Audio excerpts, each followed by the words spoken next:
Professor, so the test will be on also mitosis and meiosis? Yes. And we'll go over that next time on Wednesday. You should be able to see membranes and transport. And what do you prefer? Do you prefer to see the slides as a slideshow or like this? I like the slideshow. Slideshow. It is bigger on a slideshow. Okay, let me do that. You see the slideshow? Yeah. Yep. Membranes and transport. What is a membrane? A selective barrier that allows some things to go through it, but not everything, stops others. What is transport? Movement from point A to point B. The plasma membrane is a special type of membrane found only in biology, and it consists of a phospholipid bilayer, which itself has proteins, and its function is to be a barrier between the inside of a cell and what's outside the cell.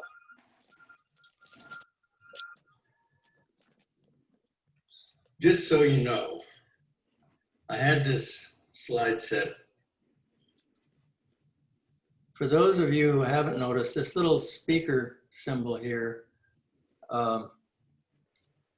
is an audio from a previous time I presented this lecture. So if you want to listen to that on your own, you can, but that's what it's for. Sorry to kind of interrupt you, but the group chat, some people appear to still have problems getting in. Yeah.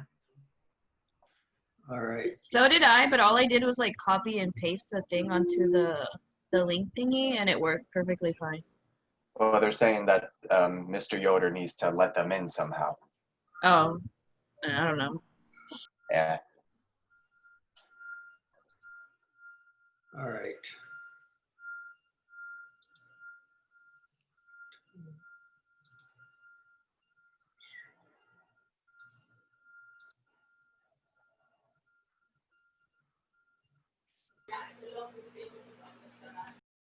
Okay. Is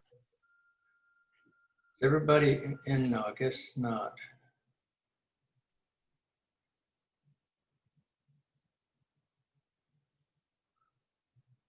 Okay, I don't see anybody that hasn't been admitted, so I'll go back to the sharing screen.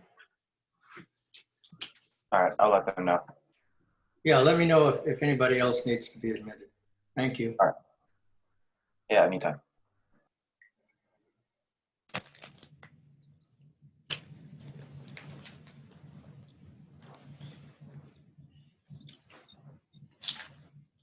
All right, membrane functions. Membrane is semi-permeable, as I said, and what its function is to organize what goes on in the cell and between the cell and outside the cell.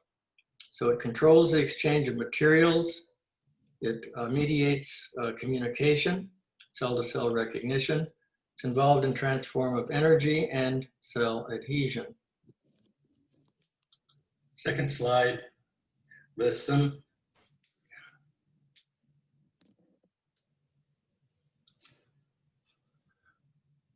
Okay, what are the molecular components that make up the plasma membrane? I'll give you a minute to think about this. The note here says there are 4 major classes of biological molecules. You know what those are. The plasma membrane contains 3 of them. So which of the 4 major classes of biological molecules is not found in the plasma membrane?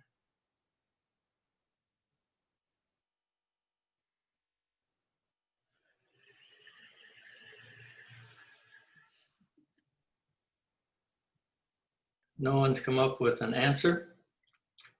If anyone has, speak up. Could you ask the question again? Okay, there are 4 major classes of biological macromolecules, which we've talked about in the past. Three of those are represented in the plasma membrane, but one of them isn't. And I wonder if you can identify which one is not in the plasma membrane. So to give you a hint, the three of the major classes are listed here: lipids, proteins, and carbohydrates. So what's the fourth class of biological molecule? Nucleic acids. Right. So plasma membrane does not have nucleic acids. It has all the other three, including lipids. And the lipids, some are phospholipids, phospholipid bilayer, glycolipids and glycoproteins, steroids, in particular cholesterol, and then other proteins and carbohydrates. And we'll talk about all of these in this set of slides. Proteins and carbohydrates I bracketed as glycocalyx, which is also known as the extracellular matrix. So what is the glycocalyx? What comprises the plasma? The lipids break. What comprises? I gotta get rid of these things. They're a nuisance.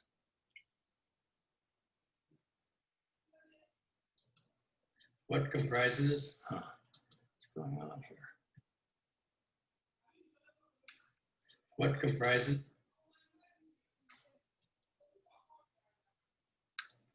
What comprises? I can't seem to advance the slide. I'm gonna get rid of that thing.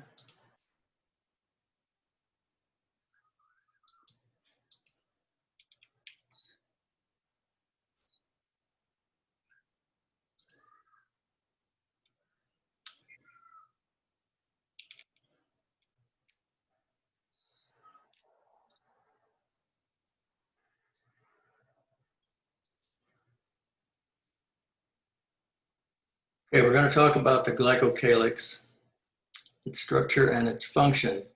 It's a thick, gel-like material covering the plasma membrane. It's composed of sugar and protein chains bound together. If you go to the lower right here, what you see is sugar strands in yellow chains, protein strands in purple, and they're all tangled up. And a real picture of that is shown above it, and the close-up just looks like a hairy mass of strands above the, attached to the plasma membrane. And on the lower left, you see a cross-section of a cell, of a bacterial cell, again, showing the hairy surface, which is the glycocalyx.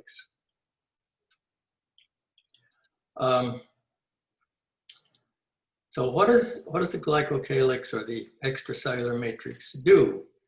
Well, for example, it's involved in bacterial adhesion. Any of you who have seen a bacterial colony on a petri dish of agar, and if you've touched it, you'll know the bacteria stick to your finger. You try to wash them off, and it's not easy. They're very sticky, and that's due to the glycocalyx. It helps the cells to avoid drying out. In our eyes, our cornea remains moist because the cells in the cornea have a glycocalyx. Those of you who like to fish, you know, you catch a fish and try to pick it up, it slips out of your hand. It's because the fish scales cells are covered with glycocalyx. Red blood cell volumes and bacterial shield against the immune system. These are just a few examples of all the functions that the glycocalyx is involved in.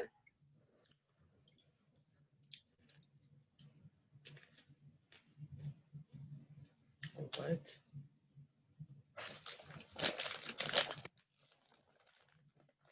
I'm going to do it this way so I don't have trouble with that.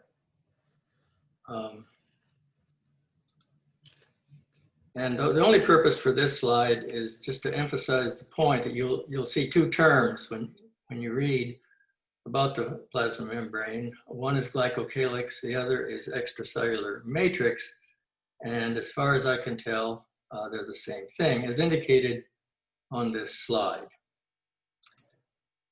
Now let's move on to the phospholipid bilayer. It's constructed from phospholipids, has two layers. It separates the cell, the outside of the cell, from the inside of the cell. The lipid bilayer itself is hydrophilic on its outside and hydrophobic on its inside, which is a very unusual thing. If you look at the colored picture here, first look at this phospholipid molecule. In the gray are the long hydrocarbon chains.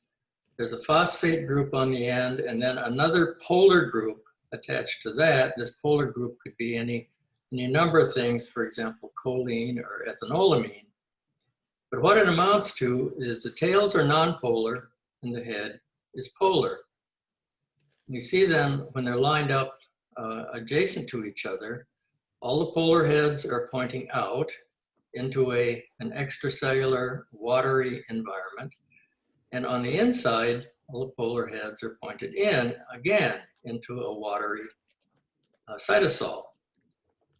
And in between these hydrocarbon tails point to each other and form a very hydrophobic interior of the membrane. Now, what I want you to notice on the lower left is that the phospholipid molecules can be either lined up parallel with each other or rather tangled with spaces between them.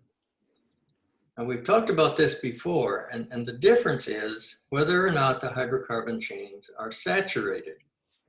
So if they are completely saturated, they're straight, parallel with each other, and the structure is rigid. If there are unsaturations in the hydrocarbon chain, there are spaces and it's flexible. And if you go to the upper right, you can see the difference. A hydrocarbon chain that is saturated is straight, whereas if there is a double bond, an unsaturation in the chain, it's bent, and not only bent, but there can be rotation around that double bond. So the molecule can essentially swivel. And that's important. It will come to in a minute. It's very important whether there's unsaturations because it determines how much fluidity the plasma membrane has.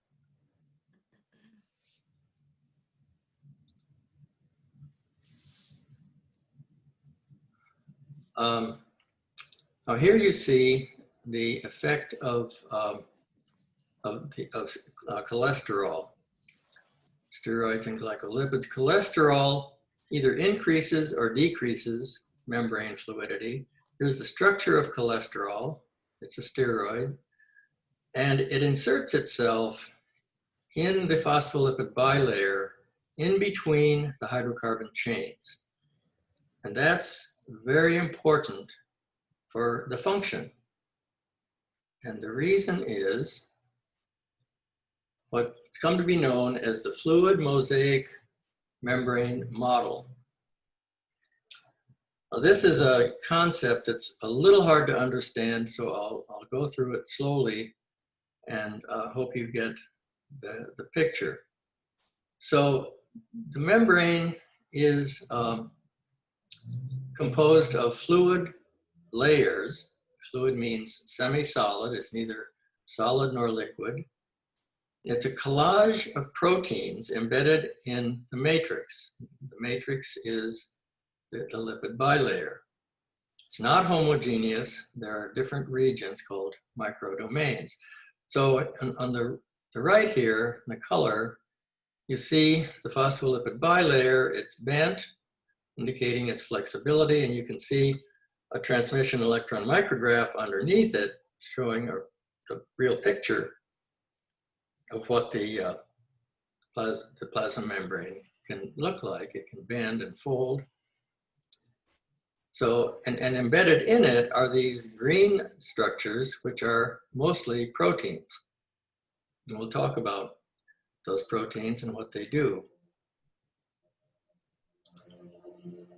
Okay, this slide has a lot on it, and I'll go through it slowly. You can stop me at any point and we can go back and go over things again. But I'm trying to give you a picture of what a membrane really is and what constitutes the fluid mosaic model. So a formal statement is that the membrane components, which are proteins and glycolipids, form a mosaic of islands floating in a sea of phospholipids. So get that picture in your mind. Now the note here is that at room temperature, the plasma membrane has the consistency of vegetable oil. So it's highly fluid at room temperature, where most cells function. And this fluidity allows components to float around. So the membrane is not a static structure. It's in constant motion. So what factors affect the fluidity of the membrane? The fluidity means the ability of a substance to flow. The important point here is in red, as fluidity increases, permeability increases. And that's true of both active and passive transport, which we'll talk about. So the three important factors that you should remember are temperature, fatty acid content, and cholesterol content. So let's go through them one at a time. Temperature. Fluidity increases as temperature rises. If you look at the graph at the bottom of the page, on the y-axis is solid-like and fluid-like, so that's fluidity of the plasma membrane plotted against temperature on the x-axis. And what you can see is as the temperature rises, the fluidity increases, and there's an inflection point after which fluidity goes up very rapidly as the temperature rises. So keep this graph in your mind when you think about the effect of temperature on fluidity. Fatty acids. At the top here you have saturated fatty acid and an unsaturated fatty acid. Unsaturation promotes fluidity. So the structure with a saturated fatty acid would have relatively low fluidity or permeability, whereas with a saturated fatty acid, there would be higher fluidity or permeability. And finally, the third item is cholesterol. Well, cholesterol acts like a buffer in the membrane. So at low temperatures, where the fluidity tends to go down, cholesterol buffers against that. So at low temperature, it increases fluidity. At high temperature, it does the opposite. So at high temperatures, where the fluidity might tend to get too high, cholesterol content keeps it stable. And so the note here at the bottom points out that if the fluidity is too high, there's not enough structural support and the membrane falls apart, and if that happens, the cell dies. Whereas if the fluidity is too low, the membrane loses permeability, molecules cannot cross, and the cell cannot function properly. So this will come up on tests in the future, the effects of temperature, fatty acids, and cholesterol on membrane fluidity, and that is a function of permeability. That is what can cross the membrane and how fast it can cross.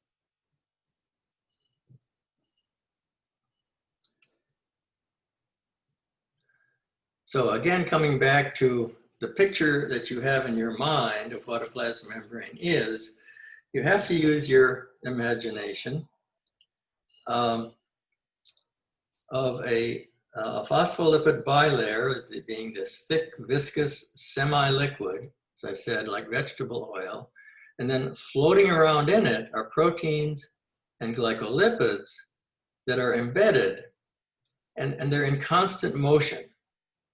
Think about a raft floating on a pond.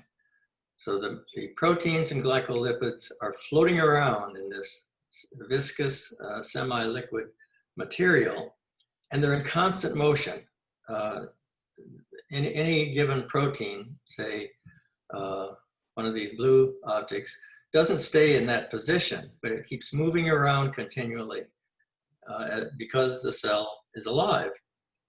There are two kinds of proteins: peripheral membrane proteins, which you see here in blue at the bottom of the structure.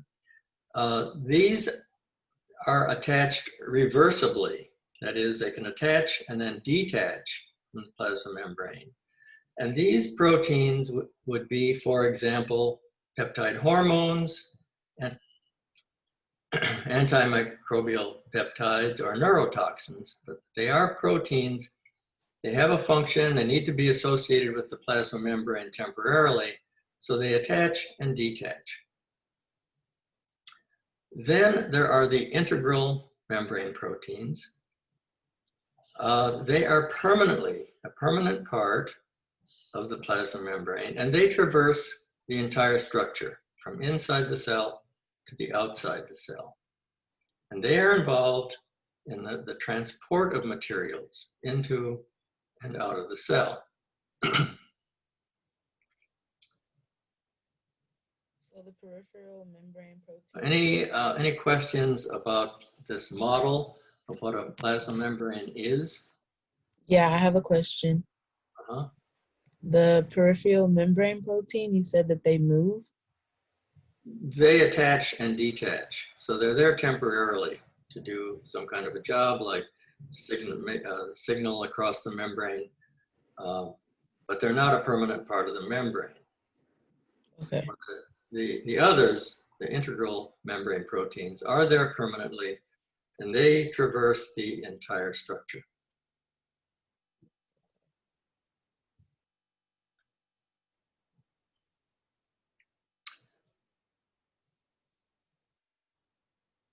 Okay, so that's all I have to say about the structure of the plasma membrane. I hope you have a clear picture of it, and the terms that are important: factors affecting fluidity.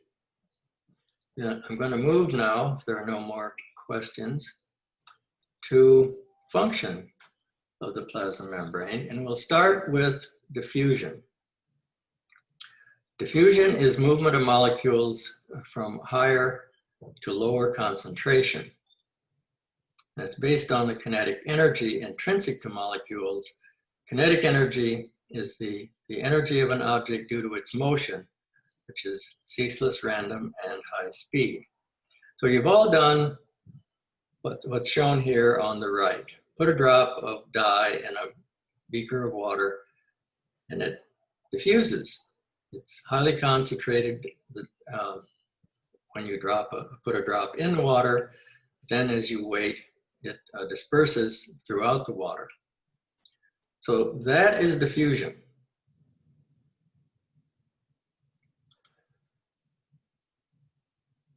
Diffusion of water is osmosis. So the simple definition of osmosis is diffusion through a semi-permeable membrane. More elaborately, the movement of a solvent, and in biological systems, the solvent is always water, through a semi-permeable membrane into a solution of higher solute concentration. So we have to think about what is a solvent and what is a solute. Solvent is a liquid that can dissolve other substances. The universal solvent in biology is water. The solute is a substance that can be dissolved to create a solution. So if you look at the illustration on the right, there are two beakers connected by a tube, and in that tube there's a semi-permeable membrane. And what semi-permeable means in this case is that it's permeable to water, but not to salt. So if you add salt to one side, osmosis will allow water to passively move through the membrane from low concentration to high concentration of solute. So what happens to the level of water in the beakers? On the left side, the level goes down because water is leaving that beaker, and on the right side, it goes up because water is flowing into that beaker. The driving force here is the solute, the salt.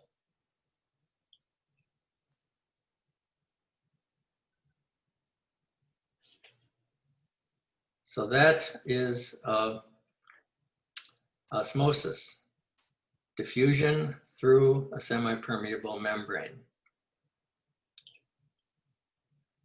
And that leads us to the topic of tonicity. Tonicity has always been a hard one for me. So if you have a hard time comprehending this, don't feel alone.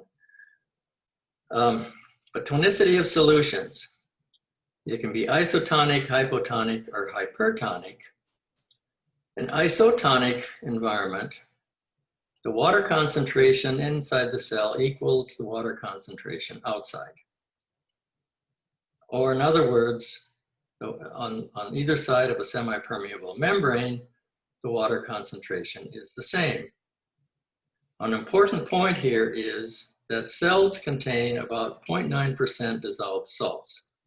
So throughout our bodies, all cells have about 0.9% dissolved salts. So to be in an isotonic environment, a cell has to be, because it's 0.9% salts inside, there has to be 0.9% salts outside.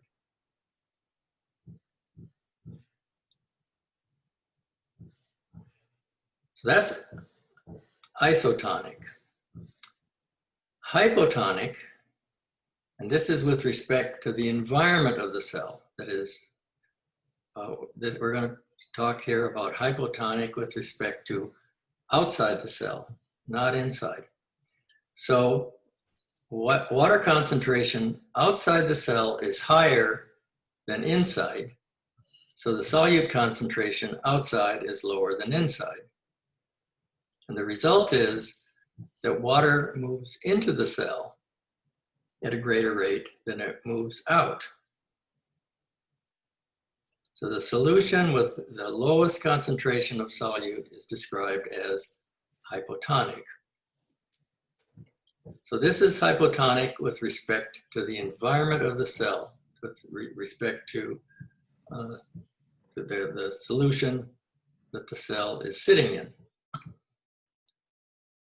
Now if we go to hypertonic, which is the opposite, again with respect to the environment of the cell, the water concentration outside is lower than inside, and the result is that water moves out of the cell at a greater rate than it moves in. The solution with the highest concentration is described as, the highest concentration of solute is described as hypertonic. So let's look at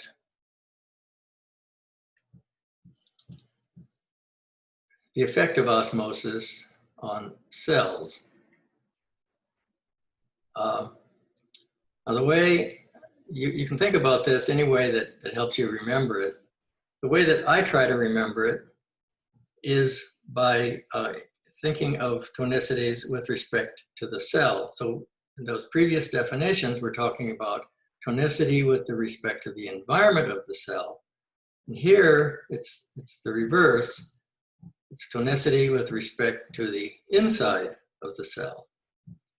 So hypo, the reason this makes sense to me is that hypo means below. or low. So hypo means that the cell water concentration is low, which means that solutes inside the cell are high. So if you think of that beaker of salt, when solutes are high, water flows toward them. So water flows into the cell. It makes the cell turgid and causes a condition called cytolysis or deplasmolysis. So hypo means low, means cell water is low. It has a high concentration of solutes. Now, in contrast, hyper means above. So in this case, the water concentration in the cell is high, which means that the solutes in the cell are low, lower than outside. So water is going to flow toward the higher concentration of solutes, which means out.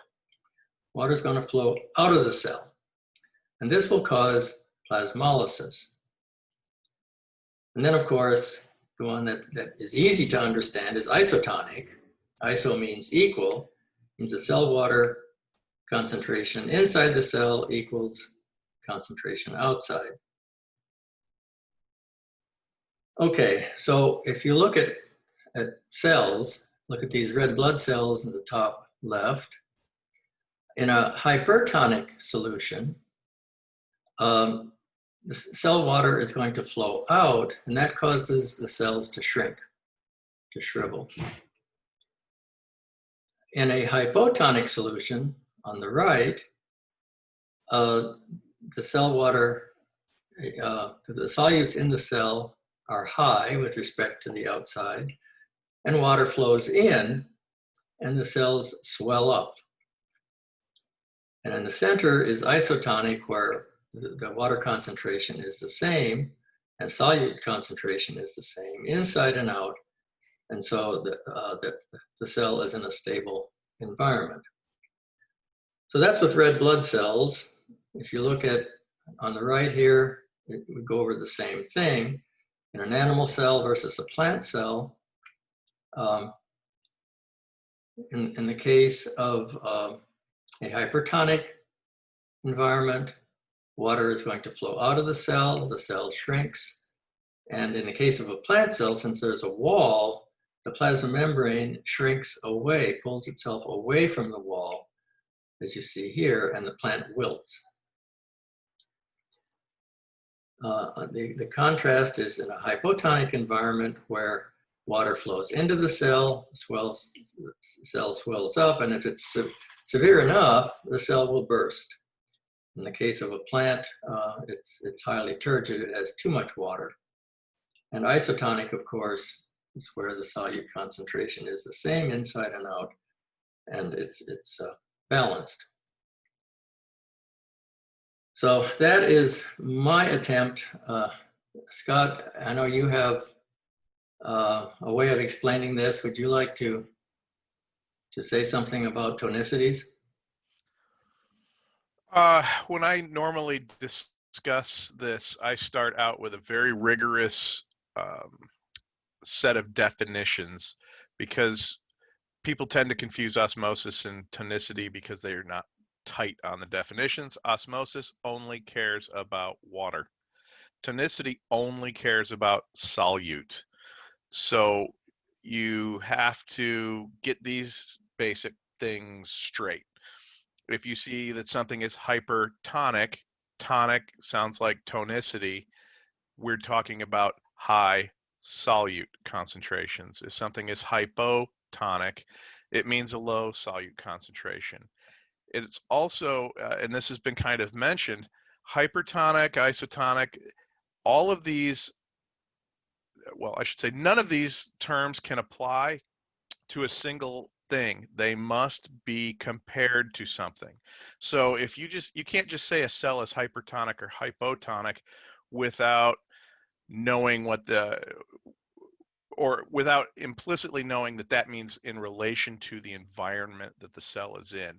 You can't look at a glass of water and say whether that water is hypertonic or isotonic, because it's just a glass of water and there's nothing that it can interact with. But in general, I would say you need to know the definitions cold. You really, really need to know the definitions. Otherwise, it's very easy to get confused. And this kind of baked my noodle when I first started dealing with it too. It can be confusing because in some ways it seems like it's backwards, but it really isn't. Um, if you're having trouble with this, again, the workshops are good because I go through this very slowly. I actually give you some essentially equations. And if you work these things out as an equation, you really cannot go wrong. It is slow, but it's just to get you kind of used to things, and eventually you sort of develop an innate understanding of them.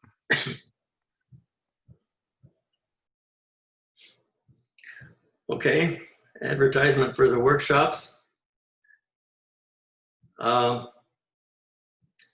Anybody have any questions? Anyone confused? Ask a question of Scott or me about tonicities.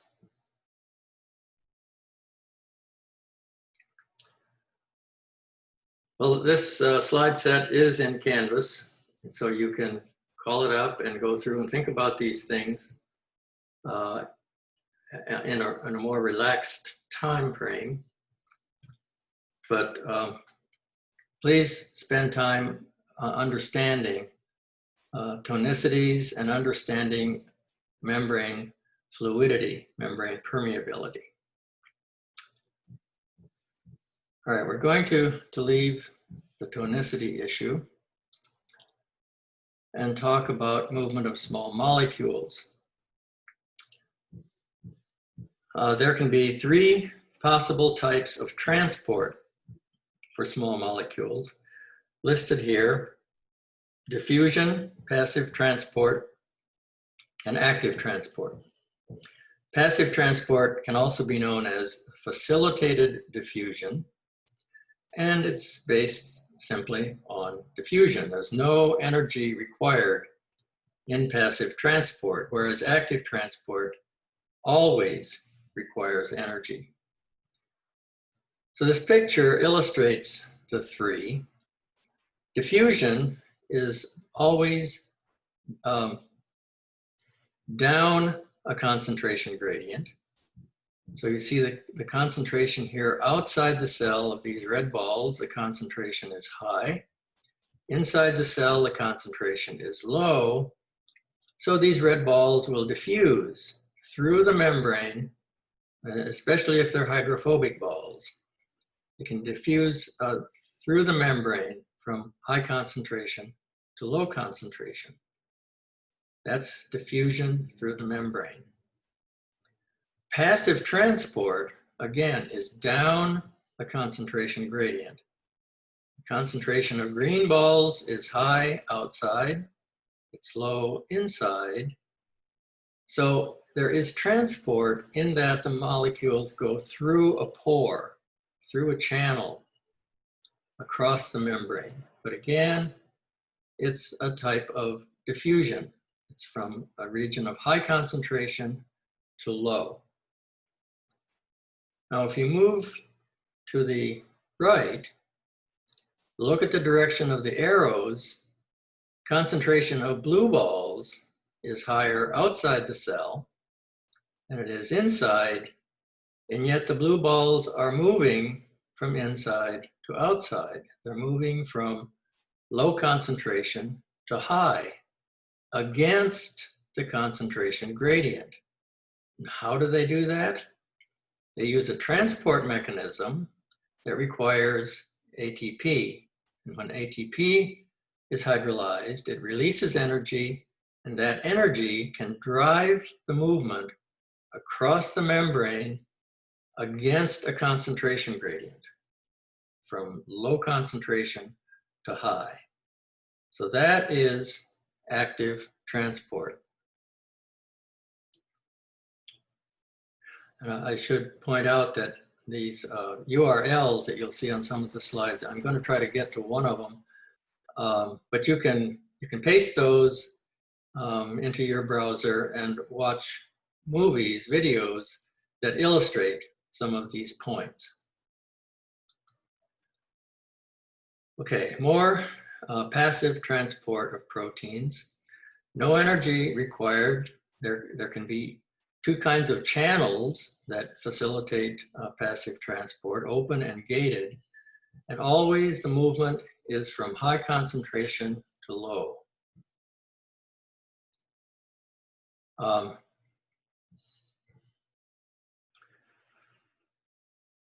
And so what you see here in this picture of a membrane, there's an open channel and a gated channel.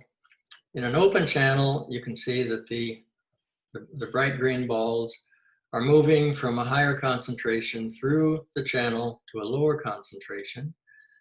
In the middle here, there's a gated channel, which is sort of like a toggle switch, in that it can respond to a stimulus and open on one side and close on the other, or vice versa. So you see the pale green ovals in the center there, one of them enters the channel, then the channel closes and opens on the other side, releasing the pale green structure to the inside of the cell. Again, it's down a concentration gradient. And I'm going to see if I can show you a video. Okay, so I'm going to stop sharing.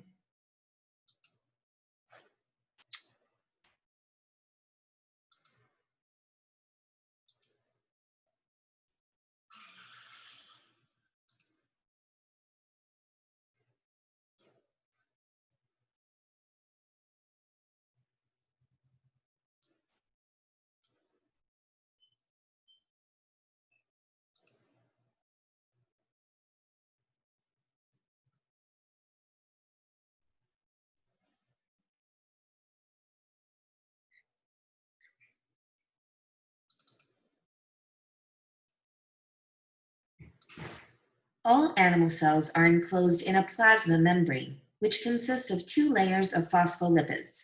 The hydrophobic nature of the cell membrane makes it intrinsically permeable to small non-polar and uncharged polar molecules, but non-permeable to large polar molecules and charged particles. Charged particles, such as ions, must use special channels to move through the membrane. Transport of a molecule can be passive or active. Passive transport does not require energy input because it moves the molecules downhill, for example, from higher to lower concentration. Active transport, on the other hand, moves the molecules against their gradients and therefore requires energy expenditure. Ion channels permit passive transport of ions. These are transmembrane proteins that form pores for ions to pass through. Most ion channels are specific for a certain type of ion. Ion channels can be classified by how they change their open, closed state in response to different factors of the environment. Common types of ion channels include leak channels. These channels are almost always open, allowing more or less steady flow of ions. Examples are potassium and sodium leak channels in neurons. Ligand-gated ion channels. These channels open upon binding of a ligand. They are most commonly found at synapses, where neurons communicate via chemical messages, or neurotransmitters. An example is the GABA receptor, a chloride channel located on postsynaptic neurons. It opens upon binding to GABA, a neurotransmitter released by the presynaptic neuron, and allows chloride ions to flow into the cell. Voltage-gated ion channels. These channels are regulated by membrane voltage. They open at some values of the membrane potential and close at others. These are the channels that underlie action potentials in neurons and cardiac muscles. Active transport of ions is carried out by ion transporters or ion pumps. These are transmembrane proteins that pump ions against their concentration gradient using cellular energy, such as ATP. Most notable example is the sodium-potassium pump, which maintains the resting potential in neurons by pumping 2 potassium in and 3 sodium out of the cell. Another type of ion transporters, known as secondary transporters, do not use ATP directly. Instead, they move one ion down its concentration gradient and use that energy to power the transport of a second ion. Symporters transport the 2 ions in the same direction, while antiporters pump the coupled molecule in the opposite direction.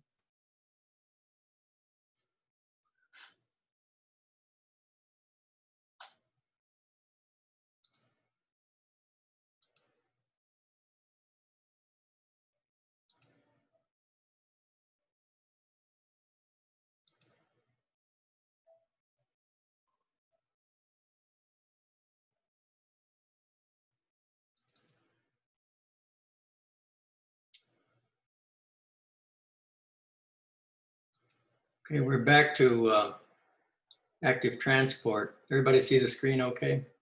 Tell me if you can't. Okay, active transport requires energy.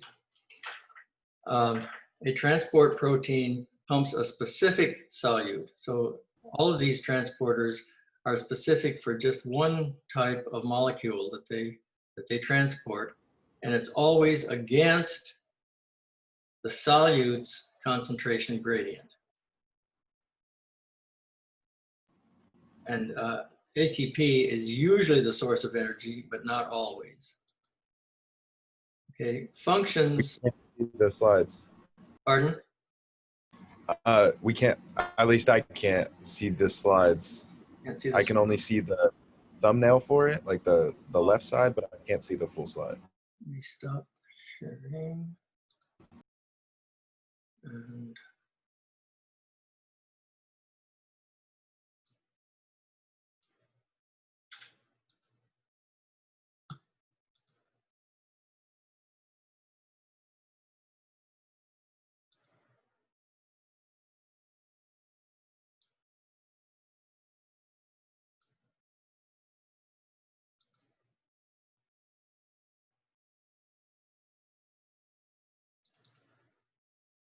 now, can you see the slide?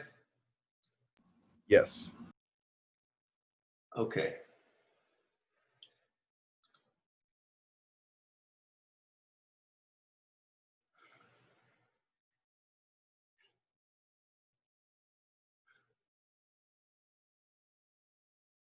I want to get through these slides today. And we have a short session today because you will take up to 20 minutes of your time to take the quiz. So let's talk about the sodium-potassium pump, which is an example of active transport, where sodium ions are transported in one direction and potassium in the other. If you look at this picture, to the left, you see a picture of the pump in blue, and sodium ions, which are at low concentration inside, bind to that protein, to the pump, and then ATP is used, and the protein changes conformation, and it releases the sodium ions outside the cell against a concentration gradient. So sodium concentration at the beginning is low inside and high outside. At the end, it's even lower inside and even higher outside because energy, ATP, has been spent to move the ions against the concentration gradient. And similarly, potassium in the purple, once the channel is open to the outside, where potassium is in low concentration, again, the potassium molecules bind to the protein, then it closes to the outside and opens to the inside, and the potassium ions are released inside against a concentration gradient. You see that there are only 3 outside, there are several inside, and despite the fact that the concentration is higher inside than outside, even more potassium ions are released inside. So this is a particular pump. It's very important in biology, and you'll see it referred to a lot with respect to membranes. But there's one other point I want to make here, and that is that it's not just ion concentration. its electrical condition as well. And these are called electrochemical gradients. And what we're really talking about in most cases is not just an ion gradient, but an electrochemical gradient. And so it's illustrated here with sodium. So you see the membrane in orange in the middle. ECF is extracellular fluid, ICF is intracellular fluid, so it's inside and outside the cell. And the sodium concentration, in this case, outside is very high, and inside it's low. The electrical charge across the membrane is positive on the inside and negative on the outside. So sodium ion likes to be in this negative environment because it's positive, but its concentration is high. And if it's going to be transported to an area, if it's going to diffuse to an area of lower concentration, it has to get through the membrane. So the point is that the charge across the membrane, ions like to go from their positive form, they like to move toward negative, and negative likes to move toward positive. So that's one force. The other force is their concentration. So electrochemical gradient is the potential to move ions across a membrane. It has two parts: the chemical part, which is the difference in solute concentration across the membrane, and the electrical part is the difference in charge across a membrane. And those two factors together determine the movement of ions across a membrane.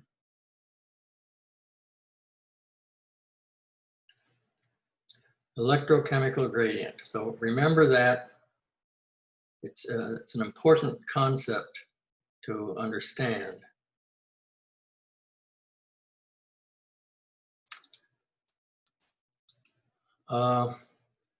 We've talked a lot about the CFTR protein. It's a gated channel. We've talked about this before, what it does, so I'm not going to spend more time on that. I want to finish by moving from small molecules like ions to large molecules.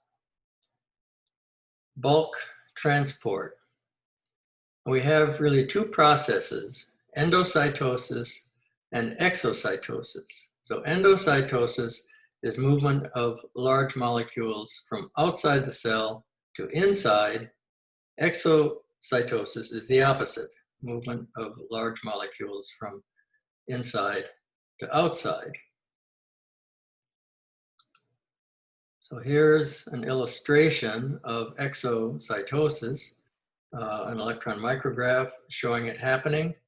So these large molecules, these proteins, are packaged in a vesicle. They move to the plasma membrane, where the vesicle membrane fuses with the plasma membrane, then opens up, and the protein, these are probably waste molecules, they're released to the extracellular fluid. So that's exocytosis.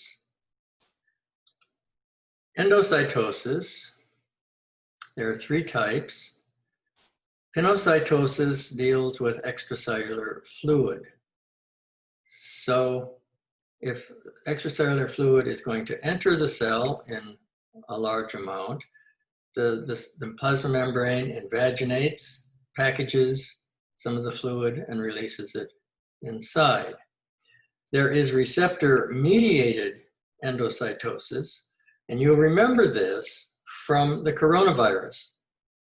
The spike protein has to bind to a receptor, ACE2, and the virus particle is quite large, and so you get a binding between the receptor and the spike protein. And again, the plasma membrane invaginates, pinches off, and the virus is safely inside a vesicle. Then phagocytosis is for very large objects, like a bacterial cell. It can touch the membrane invaginates, pinches off, and releases it inside the cell, again within a vesicle.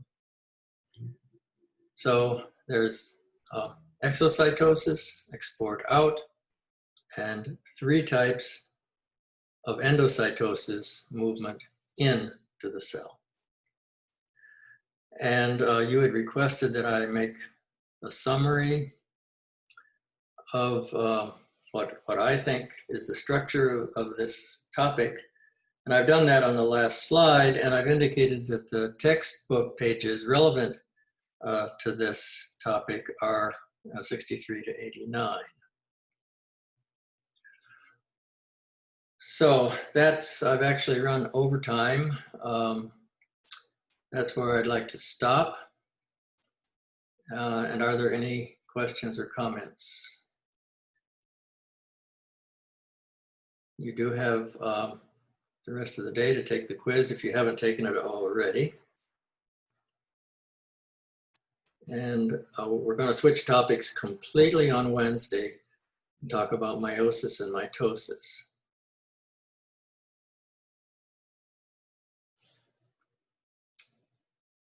Nothing? You're not very talkative today.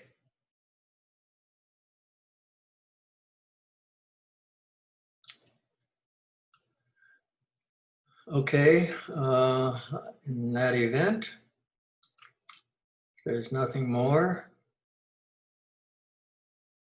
I will remind you that Scott's workshop is coming up.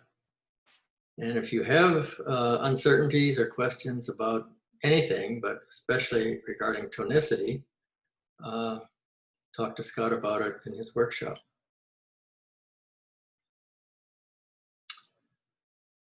All right, I don't hear anything else, so I'm going to stop sharing. And